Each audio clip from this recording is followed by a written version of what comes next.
Halo, perkenalkan nama saya adalah Nambang Jaya Prasetyo. Pada kesempatan ini saya ingin menyampaikan rangkuman kesimpulan pembelajaran saya melalui koneksi antar materi tentang pengambilan keputusan sebagai seorang pemimpin pembelajaran.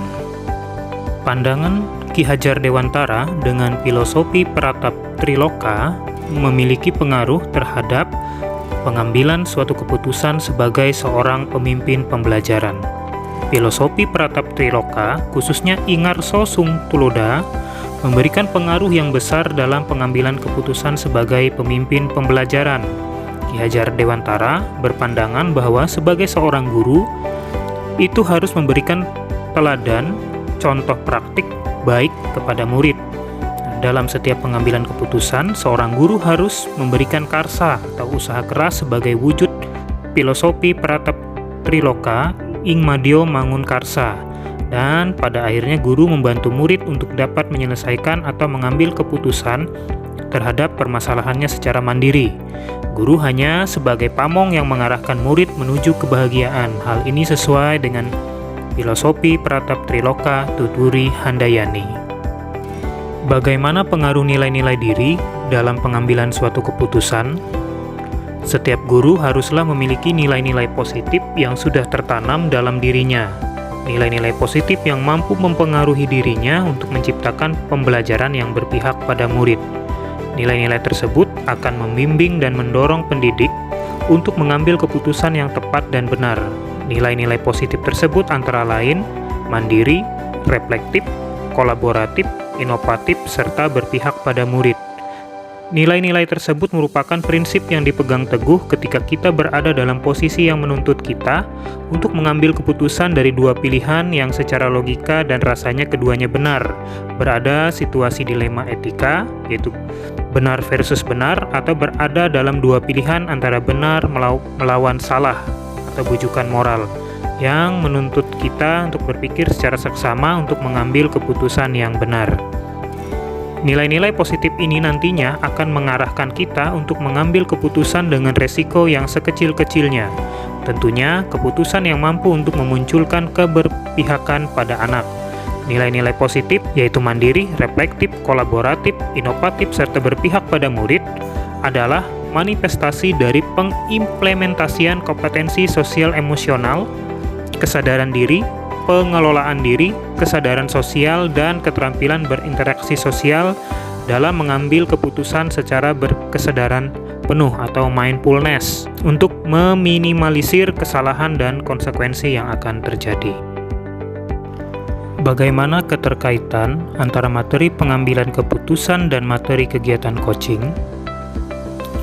Coaching adalah keterampilan yang sangat penting dalam menggali suatu masalah yang terjadi, baik masalah dalam diri kita sendiri maupun masalah yang dimiliki oleh orang lain.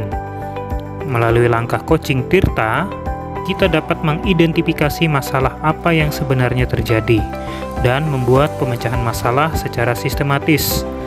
Konsep coaching Tirta sangat ideal apabila dikombinasikan dengan 9 langkah konsep pengambilan dan pengujian keputusan sebagai evaluasi dan refleksi terhadap keputusan yang telah diambil.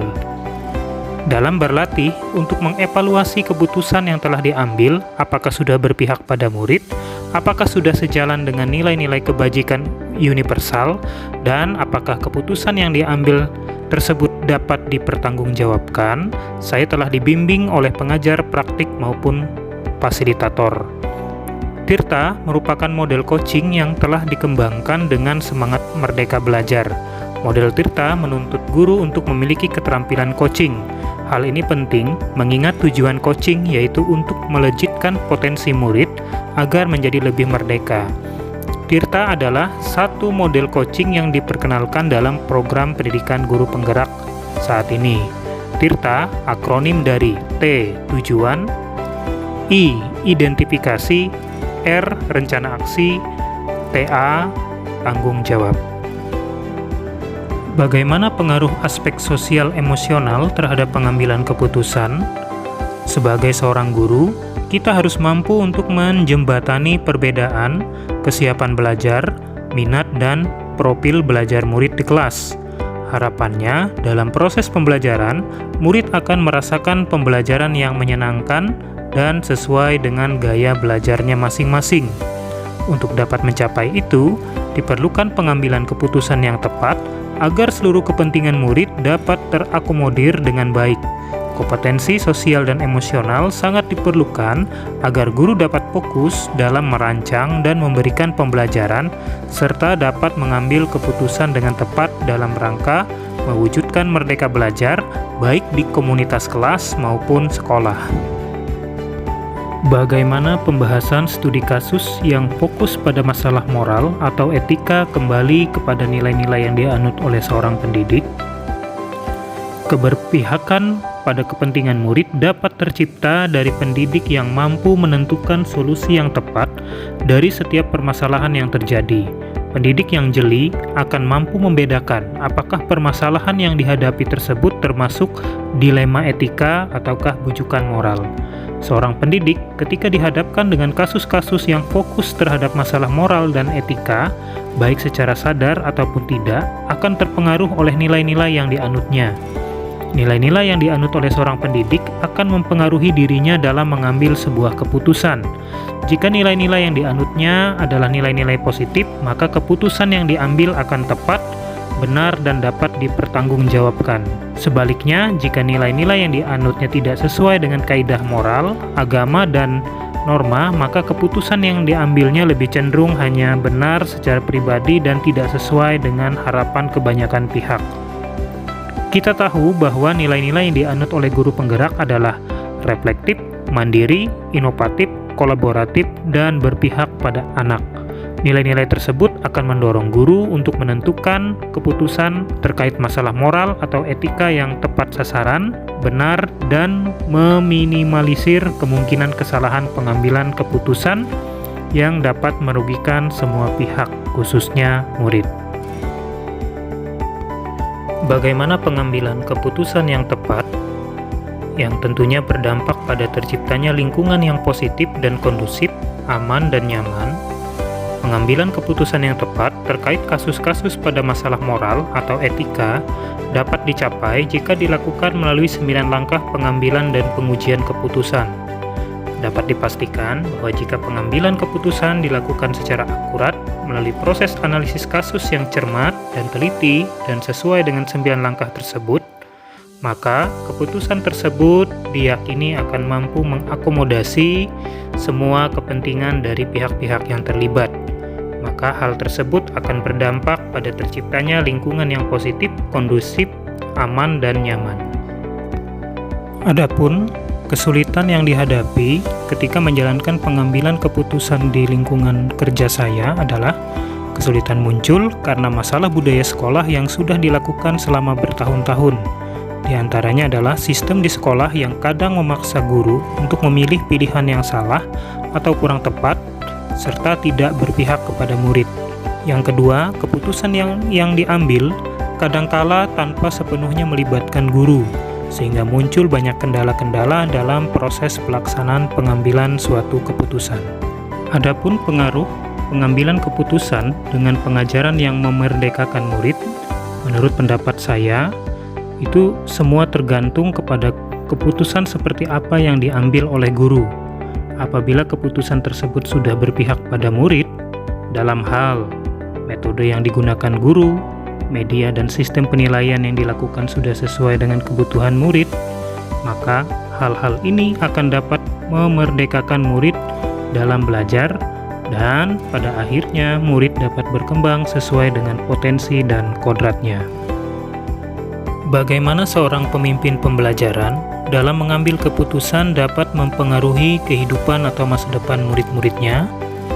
Ketika guru sebagai pemimpin pembelajaran melakukan pengambilan keputusan yang memerdekakan dan berpihak pada murid, maka dapat dipastikan murid-muridnya akan belajar menjadi orang-orang yang merdeka, kreatif, inovatif dalam mengambil keputusan yang menentukan bagi masa depan mereka sendiri. Di masa depan, mereka akan tumbuh menjadi pribadi-pribadi yang matang, penuh pertimbangan dan cermat dalam mengambil keputusan-keputusan penting bagi kehidupan dan pekerjaannya. Keputusan yang berpihak kepada murid haruslah melalui pertimbangan yang tepat, di mana dilakukan terlebih dulu pemetaan terhadap minat belajar, profil belajar, dan kesiapan belajar murid, untuk kemudian dilakukan pembelajaran berdiferensiasi melalui strategi, diferensiasi konten, diferensiasi proses, dan diferensiasi produk. Kesimpulan yang didapat dari pembelajaran pada modul ini jika dikaitkan dengan modul-modul sebelumnya adalah pengambilan keputusan adalah suatu kompetensi yang harus dimiliki oleh guru dan harus berlandaskan kepada filosofi Ki Hajar Dewantara yang juga dikaitkan dengan peran guru tersebut sebagai seorang pemimpin pembelajaran. Pengambilan keputusan haruslah berdasarkan pada budaya positif dan menggunakan alur bagja yang akan mengantarkan pada lingkungan yang positif, kondusif, aman, dan nyaman. Dalam pengambilan keputusan, seorang guru harus memiliki kesadaran penuh atau mindfulness untuk menuntun murid-muridnya menuju profil pelajar Pancasila. Dalam perjalanannya menuju profil pelajar Pancasila, ada banyak dilema etika dan bujukan moral, sehingga diperlukan panduan 9 langkah pengambilan dan pengujian keputusan untuk memutuskan dan memecahkan suatu masalah agar keputusan tersebut berpihak pada murid demi terwujudnya merdeka belajar. Demikian rangkuman kesimpulan pembelajaran saya melalui koneksi antar materi. Atas perhatiannya saya ucapkan terima kasih.